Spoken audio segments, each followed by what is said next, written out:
Did you know that about 1 million book titles get published every year? And even though I would like to read every story, I just cannot keep up with that pace. But how do I choose which books to read and which ones to skip? Well, luckily Goodreads has an annual Choice Awards in which readers get to choose the best book of the year for every genre. So I thought I would start with some of those and see if they actually are the best of the best and if there's some 5 stars in the mix. So let's get into how this competition actually works first. So this competition is set up by Goodreads, and Goodreads is a online platform where millions of users get to review the books that they've read. And like I said, every year they make a competition, a Choice Awards. And in the first round of this competition, Goodreads chooses 20 nominees for every genre. So every category of books that there is. They select the nominees based on how popular the books have been in the past year, based on the reviews that have been written about the books on their website. And then in this first round, Goodreads users can choose which ones should move on to the next round. And only 10 of the 20 nominees for every category move on to the next round. And then the final round of voting will decide who will win the Goodreads Choice Awards. So theoretically, that means that the winner of this competition will be the best book of the year of the genre, according to the people. Today, I'm reading 4 books that have the privilege of calling themselves the winners of the Goodreads Choice Awards and find out why the people like them so much. And hopefully I will find out that these are indeed very good books. Because like I said, with so many books a year to choose from, I want to be spending my time reading the best books that there are and not waste my time. Hey guys, I'm gonna start the first book that the people praised, and I'm so excited to start this week's video. I feel like I'm going to love all of these books and I have really high expectations for these books because they should be great, right? Otherwise they wouldn't have won. At least that's how I feel.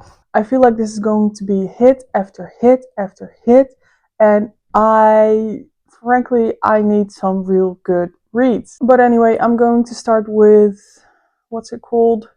Witchcraft for Wayward Girls by Grady Hendrix, which is the winner of the category of horror.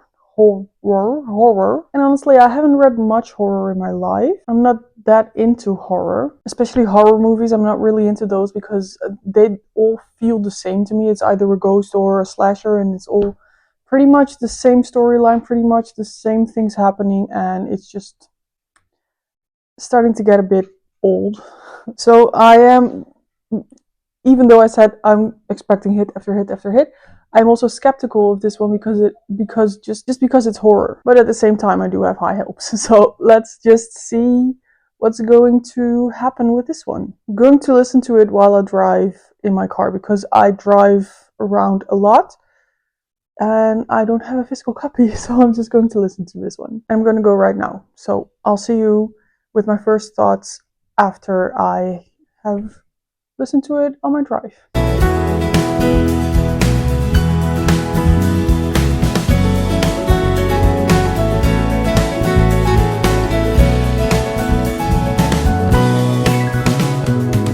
Well, I had a pretty long drive today. I was on the road for about an hour and a half. So I've consumed about the first 10% of this book now. And this is a pretty long book. It's about 13 hours. And that is at 1.2 times speed. So I've got a lot of book left. But I have more drives today. So I'm going to have to drive for another hour later this afternoon. And then I also have to go back home. So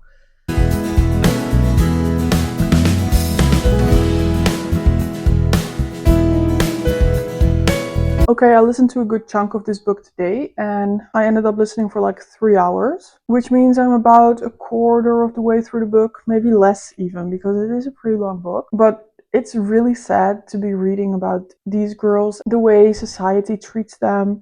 So this book is about this one pregnant teenager girl in the 70s, and she got pregnant by a guy that basically ditches her afterwards. And her parents are very disappointed in her. They send her to live with her aunt to wait out the pregnancy, but it doesn't work. There's a lot of fighting, and the aunt doesn't want her anymore. So now they need to find another place for her, and she is sent to this house where a lot of teenagers that are pregnant get sent to. And she's basically there to sit out the pregnancy, get the baby, and then give it up for adoption. And then afterwards, they're supposed to go back to their old lives and just act like it didn't happen. It is the way that women were treated back in the 70s. There was anyway, let's not get into that.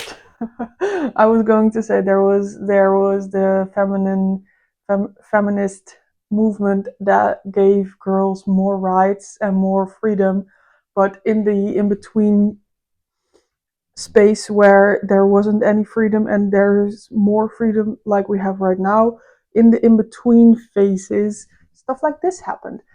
Before they would have married, they would have been married off to the guy that got them pregnant, and right now it doesn't really matter if you're pregnant and not married. But in the in-between spaces, this happened to women, basically, is what I'm trying to say.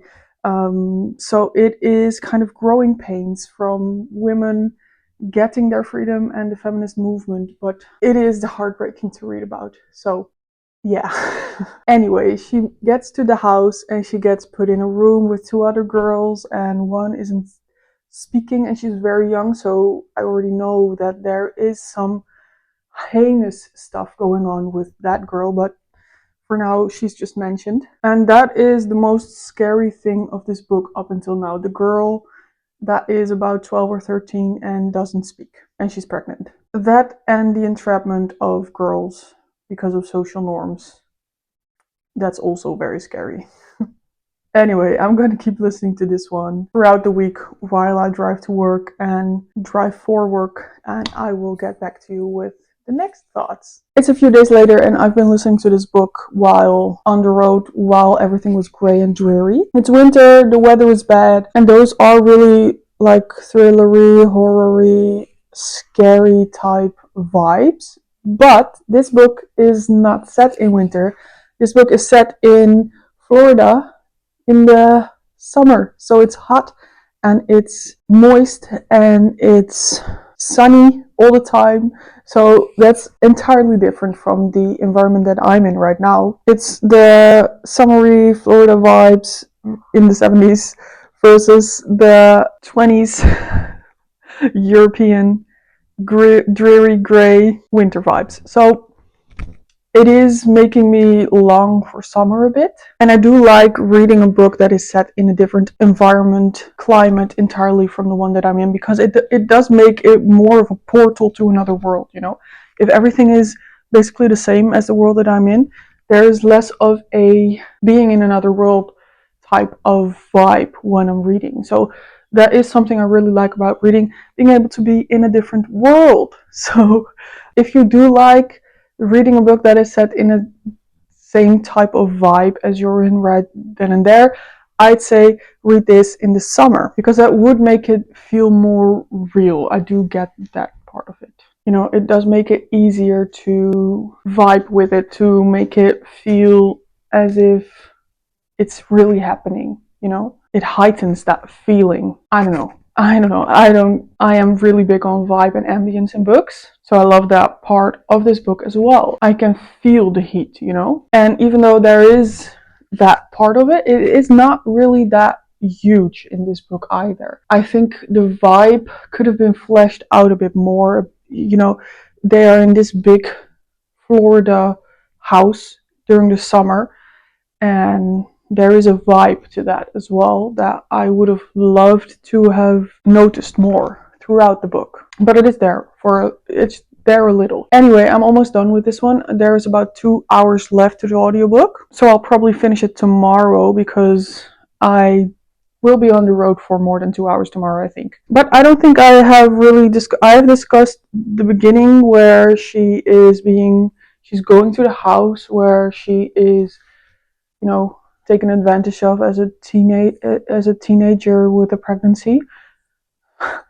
But I haven't really discussed what happens after, have I? So she's there with all these girls and she is feeling the unfairness of the situation very much. And then someone gives her a book that is about witchcraft, and she and some other girls start doing the witchcraft. So they are becoming witches. And they are using this witchcraft to get their revenge on the people that are mistreating them. But the lady that gave them the book is now telling them that or the main character needs to pay for getting the witchcraft from her, and she's got to pay in this huge big way that is life-changing, and she doesn't want to do it. She doesn't want to, but the lady doesn't take no for an answer. So there is that part. Now we're going to get to the end, and I'm really curious how they are going to resolve this issue. Well, I finished this first one, and this one was interesting. I really liked about how this book talked about the way that women have been oppressed. I really liked that I could see into the lives of the women and the lives that they had to live back then, and the way that they couldn't be free to live the way that they wanted to live. And that really does make me appreciate the freedom that women of this day and age came by and have fought for so hard, even though we're still not entirely there, unfortunately. And I also like that this was so different from so many things that I have already read. It was a different type of story in a way that, it wasn't typical.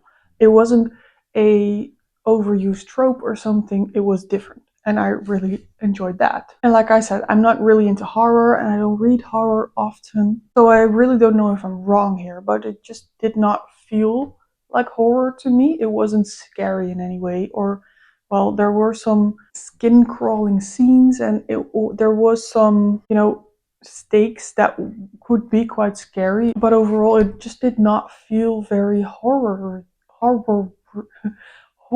to me. And probably, I just don't know what horror actually is. I also did not care for the ending, really, to be honest. The conflict had been resolved in a way that had been suggested earlier in the book, but back when it was suggested, they were like, no, this is not possible. And then in the end, apparently it was possible because that was the way that it was resolved, which is kind of like, okay, so the entire thing shouldn't have been a thing because it was already resolved way before.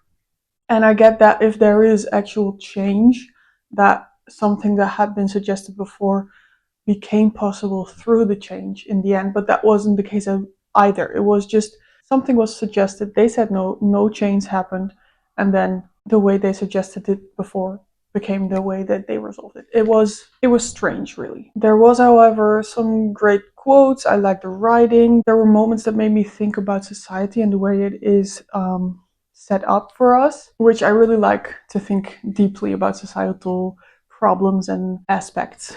But apart from that, it wasn't the best book I've ever read. It wasn't really for me. So in the end, I gave it 3.5 stars. So the next book I'm reading is the winner for the category romance, and that is Great Big... Oh, I got the wrong book. Wait. You can see how I mixed this up because they look identical. Great Big Beautiful Life by Emily Henry. And I am really excited to get into this one because I always thought that I was a romance hater. But recently I made a video about why people like romance, and I am really starting to see exactly why people like romance. When the romance novel is good, it is really, really good. And this one should be good because it is the best of the year, or at least the people think so. And it's Emily Henry and she's a great author. So I'm just going to go right into this one.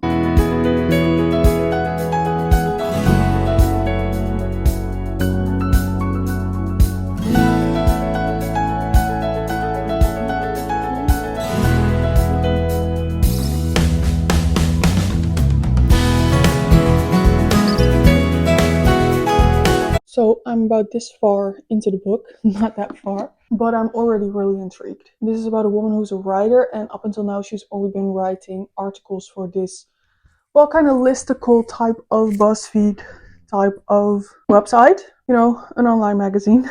But what she really wants to do is write autobiographies. And there's this huge star who disappeared off of the face of the earth, and this writer loves that woman. And then she got this weird email saying that she is living on this island and she is being an artist there, and so she takes the lead and goes and researches it, and she indeed finds the woman. And somehow she convinces the woman, she's 80 by the way, to work on this autobiography with her. But when she gets there, she finds out that this woman also hired another autobiographer and invited him over to this island to write her autobiography.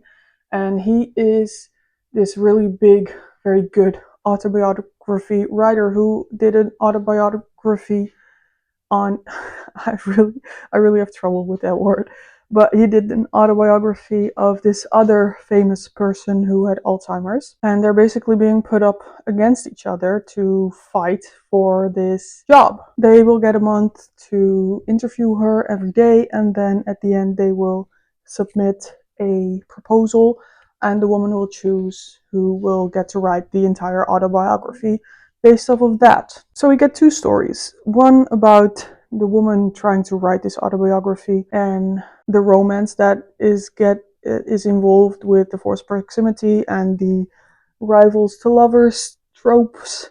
And the other one is the actual life story of this famous 80-year-old woman. Kind of like the Seven Husbands of Evelyn Hugo, but less so because there wasn't much of the actual story of the writer in that. Was there? I don't know. I don't remember anyway.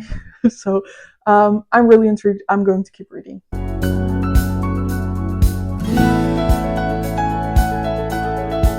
So I'm about this far now, and I'm really enjoying this story so far. And the fact that we get two stories in one, I always really enjoy that type of book. And there's some mystery going on because of the celebrity Margaret, who seems to not be telling the truth, or at least not all of it. So while I'm reading this romance and I'm learning about these two people that are, I already know that they're going to fall in love and fall for each other and be romantically involved, like it's a romance novel, of course. I also have this interesting life story of this woman that has lived a very interesting life and a bit of a mystery to solve. So you cannot go wrong with that, right? And something else I wanted to talk about, and that I am noticing in this book that I'm very excited about, is that the love interest Hayden, he seems to be a bit neurodivergent, and they're not explicitly saying that, but it does seem to be the case.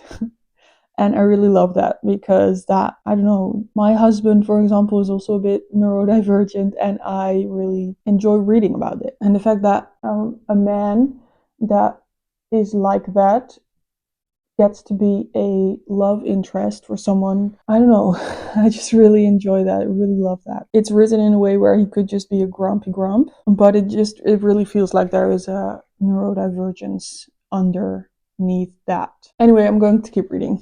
I finished Great Big Beautiful Life, and this is the one that I actually have a physical copy of, a signed copy even. And I already told you about how this is basically two storylines.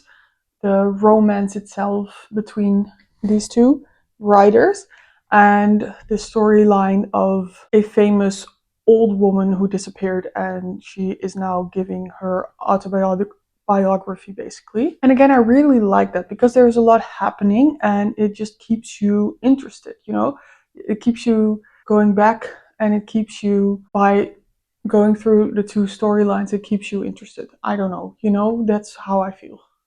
And I think it was really well done. It is Emily Henry, so she writes beautifully. But a downside to that is that it does take quite some time away from the actual couple. It just means that the couple cannot be fleshed out as much as that we are used to from a romance novel. And not that that's necessarily a bad thing, but it is something to keep in mind when you consider reading this one, to manage your expectations, Anyway, I like the story of Margaret, the famous woman, and I like the lessons that were learned through this book, which is basically why I read romance. I love reading romance for the more psychoanalytical side of it, fleshing out certain quirks or mental health problems that they are dealing with, and through that also getting to know myself a little bit better, or being able to see others more deeply. There was not as much time, though, in this book to flesh those things out. They were there, but they were more surface level. And another thing I didn't mention yet, but I really did enjoy, was the overall vibe of this book. This takes place on a little island. The weather is great. There's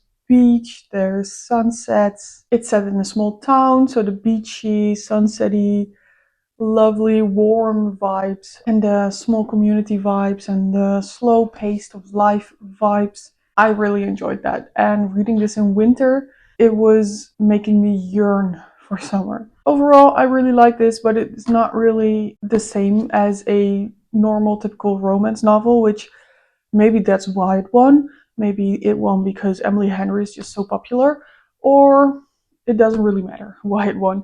It got 4 stars for me, so it's a good read. And we're moving on to the next best book of 2025, which is in the fantasy genre. Next, I'm reading Bury Our Bones in the Midnight Soil by V.E. Schwab.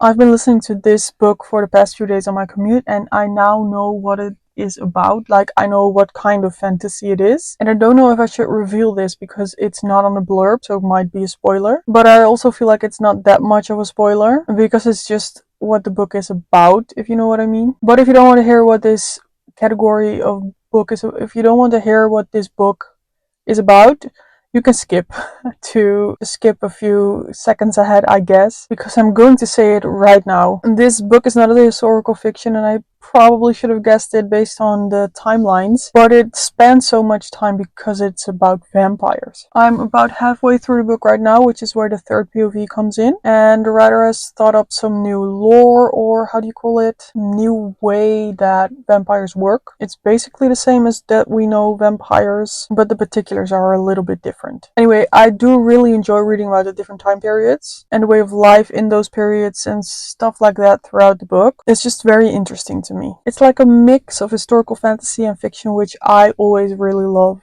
reading about. But anyway, we're reading about Maria, who marries a man to get away from her life to go live a new life where she is rich. But she actually gets cooped up by her husband, and it's not entirely what she had hoped it would be. But she meets this wow, hard word. She meets this apothecary woman, and they get a bond, and the woman teaches her how to brew some potions or medicine. This is the 1500s, by the way, so medicine and potions, they're basically the same thing.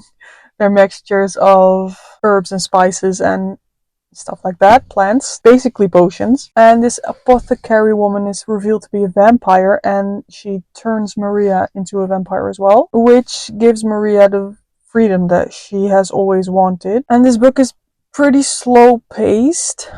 It's not that big of a deal for me, but it is really slow. But it has these gothic romantic vibes, which I really like. But some of the scenes do feel really stretched out where they shouldn't be or don't have to be. This could be a choice from the author because, of course, if you live hundreds of years, your life is very long. So maybe it's on purpose that it feels really slow because life is slow when you are a vampire and can become very old, you know? Something that also weirds me out is the fact that they're all gay. All the main characters are gay. I don't mind gay people. It's just weird that all of the bad people are also gay. That's kind of weirding me out, but I'm sure it's not what the author meant by making everyone gay. It's just a bit weird. So, Bury Your Bones in the Midnight Soil is finished. This felt like a very long read. Of course, I was listening to this on the road, so that might not have helped that sentiment. But it was just very stretched out. Some scenes just took forever. And like I said, I very much liked the vibe, and there were some beautiful passages and really good quotes in there. But altogether, the pacing was just a bit off, which might be on purpose because the people in this live very long, so I guess it should take forever, but it wasn't a good part of the book. I don't know. And this was also a bit angsty, which is fine, but it just felt more like a young adult because of that. And the characters in this also felt a bit flat and stereotypical, kind of like the person writing this doesn't really have a good understanding of what it was like to be a woman in the ages that she's writing about. But she's just basing everything on popular culture and assumptions that might be wrong, which is why it felt very stereotypical and not very layered. And I might be wrong about this. The writer might have very great knowledge of what it was like to live in that time period for women, but it just did not feel like that. It was to the point where I expected a character to exclaim that the corset that she was wearing made it difficult to breathe. That type of stereotypicalness was coming through in this for me. Basically, I would have liked this to be more historical fiction and less historical imagination, you know? And I also did not like the ending of this one again, by which I mean I did not like where the story took us in the end and what it did to the main characters of this story. Also did not like how easy it was in the end to end it. Altogether, I was not very happy with this book, and it did kind of feel like I was wasting my time with it, which is not great because it was also quite a long book. I did like the vibes though, and the premise. I did like the premise as well. I just think it could have been so much more. So I got 2.5 stars for me. We're already on the last book of this video, and where the last two books kind of read like young adult novels, this next one actually is a young adult novel. Fake Skating by Lynn Painter is the winner of the category of young adult, and it's another romance. It sounds very much like this is going to be a fake dating trope for some reason, I don't know why, but I do really like that trope. And come to think of it, Great Big Beautiful Life also was that trope, wasn't it? So the people also like that trope a lot. It's not my favorite trope, but it is one of my favorites for sure. So I'm going to go to work again and listen to this one again.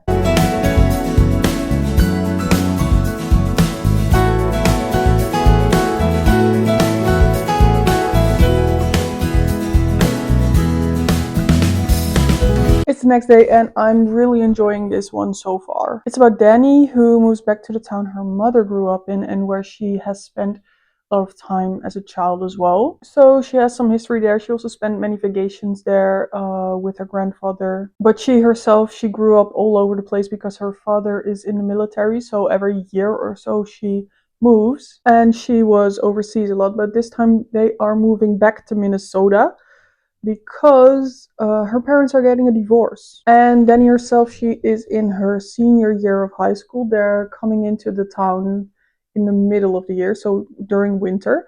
And she's also trying to get into Harvard. And her childhood best friend is still living in this town, though they haven't spoken in a really long time, and they don't really know each other anymore. And he turns out to be the ice hockey captain of the school. I'm like 25% into this book now, and I'm going outside to walk my dog because he is whining. So while I walk, I will also listen to this book. And it's really nice out. It doesn't look it, but it's really nice out after so much bad weather during winter. So I'm really excited to get back outside. Anyway, I'm going to go and get back into it now.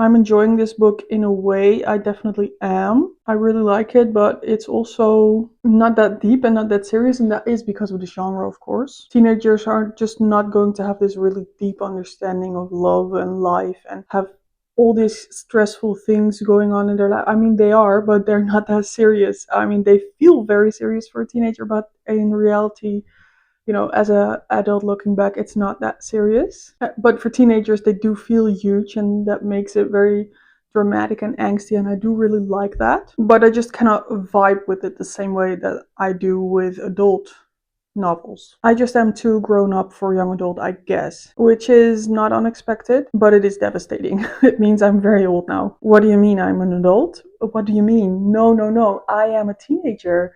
What's going on? I also remember back when I was a teenager that I just couldn't, I noticed that adults just couldn't understand us, and I feel really bad for, oh hi, for now being on that other side and I guess not understanding teenagers. Anyway, these teenagers are dealing with some bad struggles. Dani is dealing with her parents' divorce and her dad trying to make her pick a side, which is absolutely vile, by the way. And she's also dealing with trying to get into Harvard, which is a lot of pressure on her. On top of that, she's navigating being new in a new high school after being bullied as a child, which is also very hard. A lot going on in her life right now. And Alec is dealing with his father that had an accident and now he is crippled and there's a lot of medical bills and his family is struggling financially and he feels like he should do very good in school as well as ice skating, because that's how he is going to be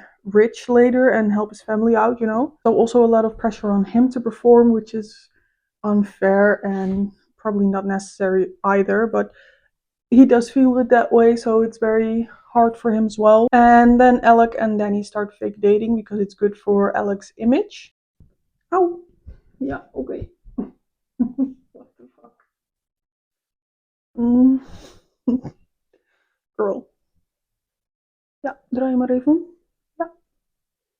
Okay. And even though I can't entirely relate to this, I do enjoy it, and it is a fresh of breath, a, a breath of fresh air for me to not be too deep into a story and just have a little breezy story to read. And I'm going to go finish this right now. Say bye.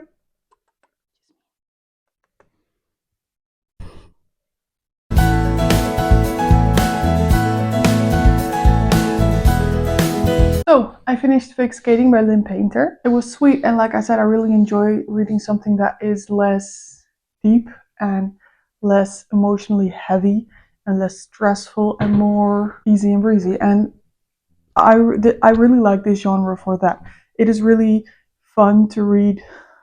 You know, this genre is very dramatic, even though it's not that deep. And I really like reading about characters that feel really dramatic while not having that much of a stressful life.